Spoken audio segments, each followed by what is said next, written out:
High, সবাই কেমন আছেন? অনেকদিন পরে একটি মোটামুটি লং ভিডিও নিয়ে আসলাম। আজকে আমি একটি ছোট্ট মাটির হাঁড়িতে পেইন্ট করছি। অনেকদিন আগে একটি মেলায় আমাকে এই কাপে চা খেতে দেওয়া হয়েছিল এবং তারপর আমি এই কাপটা বাড়িতে নিয়ে আসি এবং অনেকদিন ধরে এটি বাড়িতে পড়ে থাকে। তো আজকে ভাবলাম একটু কিছু করি এটার উপরে। তো চিন্তা করলাম এটার উপরে হয়তো বহু আর্ট করলে মেবি সুন্দর লাগবে দেখতে, এই কারণে এটাই করলাম। ফার্স্টে আমি এই পুরো কাপটার উপরে জেস্টো দিয়ে নিয়েছি, আর তারপরে হলুদ এবং গোলাপি কালার দিয়ে বহু আর্টে যেরকম থাকে সেরকম আর্ট করে দিচ্ছি। আপনাদের কাছে আমার ভয়েসটা শুনতে একটু খারাপ লাগতে পারে, কারণ আমি ওইভাবে ভয়েস ওভার দিই না, খুবই কম দেওয়া হয়।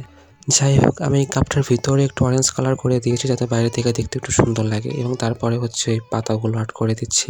আপনারা যদি এই ধরনের ভিডিও আরও দেখতে চান তাহলে অবশ্যই আমার পেজে একটা ফলো করে দিবেন এবং পাশে থাকবেন। টাটা।